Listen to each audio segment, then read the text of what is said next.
Esteban Melo.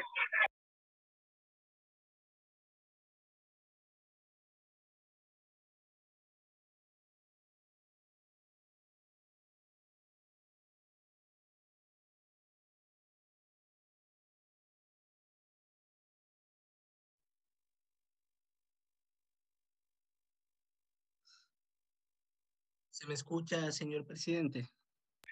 Escuchamos, asambleísta. Muchísimas gracias, señor presidente. Bueno, yo quiero primero explicar a todos los ecuatorianos y especialmente a los compañeros asambleístas que las reformas que intenta el Ejecutivo revivir por tercera vez en menos de un mes violan la Constitución de la República, concretamente los artículos 303, 161 y 154, que ahora tratan de camuflar burdamente nuevamente el buscar asaltar el Banco Central desde el sector privado. Pretenden instrumentalizar una política económica independiente del Ejecutivo a través básicamente de dos juntas, una monetaria y una financiera, ambas privatizadas en su conformación y funcionamiento, donde las decisiones de la política monetaria del pueblo ecuatoriano pues la estarían no tomando autoridades estatales, sino un grupo de personas delegados del sector privado ante todo el país. Y eso sería mínimo durante los próximos 6 años. Miren, en economía es fundamental que el país pueda tener todas sus herramientas. Y básicamente la política económica se divide en dos. La política monetaria, que desgraciadamente en el Ecuador nos resulta complicado manejarla, puesto que tenemos una moneda fuerte respecto al país, que es el dólar, y que no es la nuestra propia. Y por otro lado, pues, la política fiscal. Volviendo a la política monetaria, el no tener moneda no quiere decir que no tenemos política monetaria, sino que simplemente una parte, la parte más habitual en la cual se maneja la política monetaria, se retiró, se dio una parte de nuestra soberanía. Esto nos ha generado durante muchísimo tiempo, durante muchísimos años, pérdida de competitividad. ¿Por qué nuestro banano es más caro que el banano brasileño? Pues muy sencillo, porque resulta que en Brasil, ante una dificultad a la hora de colocar su producto en el comercio, devalúan. Esto se hace más barato a nivel internacional mientras nuestra moneda mientras nuestros productos están anclados al dólar, por lo que perdemos competitividad. En ese sentido, las estrategias para poderse colocar en el sistema o en el mercado internacional, pues vienen por otro lado, calidad, avance en tecnología, mejora de capacidades de competitividad sistémica, como por ejemplo un buen sistema de carreteras que permitan una reducción del costo de transporte y colocación de producto. Pero finalmente la política monetaria sigue estando presente en el país. Y preocupa muchísimo que esa política monetaria que todavía nos queda, pues termine siendo manejada por señores que terminan representando al gran poder financiero y ni siquiera todo el poder financiero, sino a una parte del poder financiero. Yo, si fuese miembro del poder financiero y no perteneciese al grupo, a la gallada, estaría muy preocupado. Pero como resulta que pertenezco a la totalidad de los ecuatorianos, estoy mucho más preocupado porque resulta que a un grupo económico se le estaría entregando la facultad exclusiva del Ejecutivo, del Gobierno Nacional, como señalan los artículos que he dicho antes respecto a el manejo de la política monetaria. Este esquema que nos está planteando esta ley, que dejo claramente sentado aquí, compañeros de asambleístas, es inconstitucional. Es el esquema que tuvimos en los años 90 y todos sabemos con dolor cómo terminó eso. Yo como asambleísta por los migrantes represento precisamente a los que tuvieron que irse, pero ustedes, compañeros de asambleístas, representan a los que se quedaron también y que eran nuestros familiares, nuestros hermanos, nuestros padres, nuestros tíos, todos aquellos a los cuales les terminamos haciendo falta. Miren, por otro lado, los miembros de estas dos juntas que terminarían tomando la decisión por todos, deslegitimando a un gobierno democráticamente electo, bueno, pues simplemente podrían incluso generar opciones de pluriempleo como miembros de la Junta Monetaria o gerentes o presidentes de sus propios bancos, ante lo cual existe un claro conflicto de intereses. También este proyecto de ley preocupa porque habla de defender la dolarización.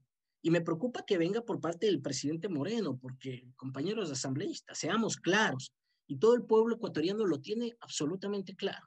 Siempre que un proyecto de ley ha venido con un título rimbombante por parte del gobierno, ha terminado haciendo lo contrario. Compañeros asambleístas, la última, la más reciente, la ley de ayuda humanitaria. Pregunto, ¿a cuántas personas ha ayudado? Ha hecho todo lo contrario. Simplemente ha generado desempleo en el país. La mal llamada ley de fomento productivo, ¿qué fomentó? Nada, absolutamente nada. La de reactivación económica.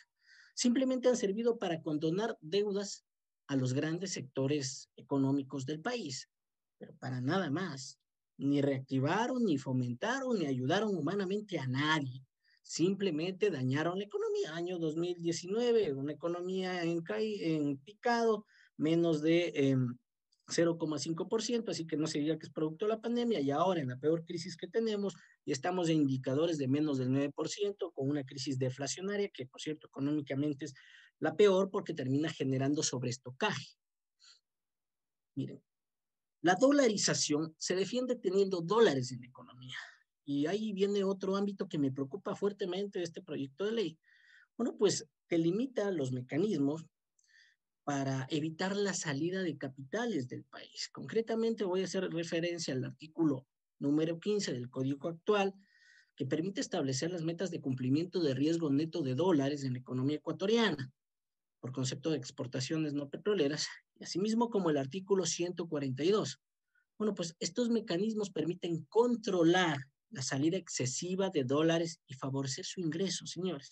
Miren, la economía ecuatoriana en el ámbito monetario es como una pecera en la cual entra agua, nosotros somos los pececitos, que son los dólares que vienen del exterior, producto de remesas, exportaciones, pagos de capital, inversión extranjera directa, etcétera. Y por otro lado, el agua que sale, que es producto de las importaciones, pago al exterior, deuda, remesas de ciudadanos que viven en el país, de las empresas que sacan afuera, plata que se va a paraísos fiscales.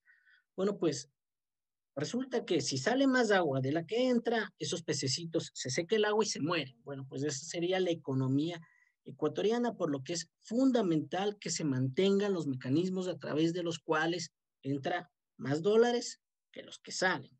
Y concretamente esos dos artículos sí podrían poner en riesgo la dolarización del país. Es decir, estarían haciendo todo lo contrario de lo que dice el título de esta ley. No sería una ley de defensa de la dolarización, sino una defensa de ataque a la dolarización.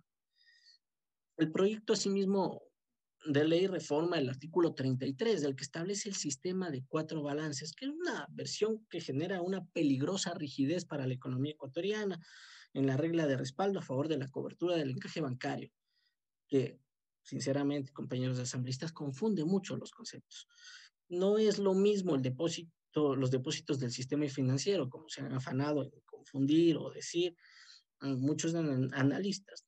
Esta rigidez de la regla de respaldo va en perjuicio de la disponibilidad de divisas para los pagos internacionales requeridos por las entidades de banca pública, el sector público no financiero, las entidades del mercado de valores y los propios giros de pagos de deuda externa que tiene que realizar el Ecuador. La reforma en el artículo 137 manifiesta que si la reserva internacional disminuye, se requerirá al ente rector de las finanzas públicas que remedie la situación. Es decir, compañeros asambleístas, se dispone un subsidio público. Se dispone que a la salida de capitales del sector financiero de los grandes grupos económicos, bueno, pues el Estado es quien se tiene que hacer cargo de eso. Y bueno, pues esta posible fuga de capitales debería remediarla el sector público cuando existen los mecanismos para evitar todo esto. Pero no solo eso. Artículo 10, artículo 31 y artículo 80 de este proyecto de ley distingue la capacidad del Estado para limitar los tipos de interés, las comisiones que cobre el sistema financiero.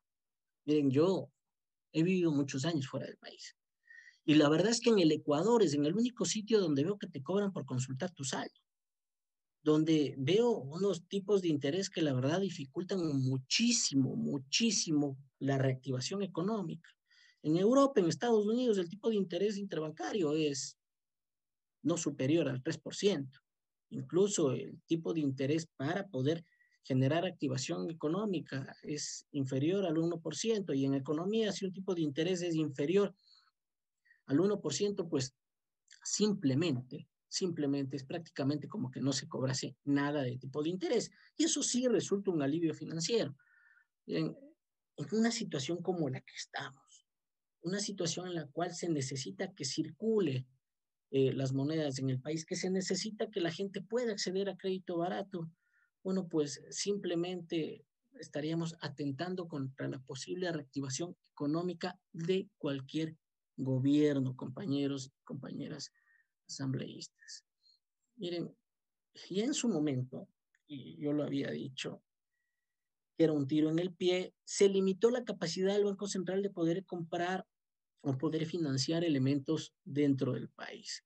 Pero en esta ley se pretende, a través del artículo 47 y 48, que se elimine cualquier posibilidad al Banco Central de que inyecte recursos al Estado. Miren, esto es muy sencillo.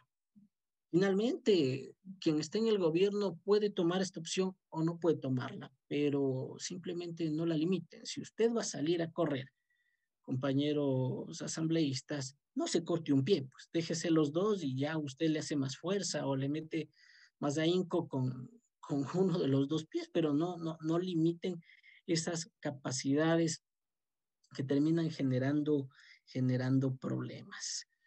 Miren, me preocupa también lo que se termina haciendo respecto al sector cooperativista, un sector al cual se le modifican las condiciones, pudiendo ser afectado más o menos el 76% de las cooperativas, y esto pues generaría un cierto juego de oligopolio, el momento en el cual lo que se termina haciendo es respaldando al sector financiero privado bancario y no al sector financiero de economía popular y solidaria como son las cooperativas, porque finalmente eh, necesitamos que haya un mayor nivel de bancarización de toda la economía, pero que llegue a más gente y que los sectores populares también se bancaricen para que sea más transparente el sistema financiero nacional, compañeros y compañeras asambleístas. Se habla de que se tendría controles, pero si hay una afectación tanto al artículo 70 como al artículo 77, donde directamente se elimina la competencia que tiene la Contraloría General del Estado,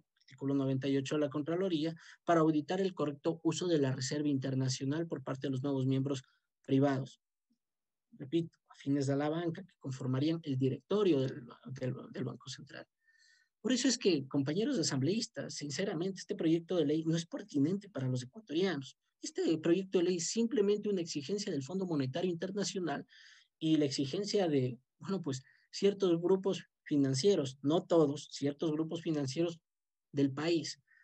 Entonces, lo que debemos hacer en la Asamblea Nacional, compañeros, dado que representamos al pueblo ecuatoriano, es simplemente archivar este proyecto de ley.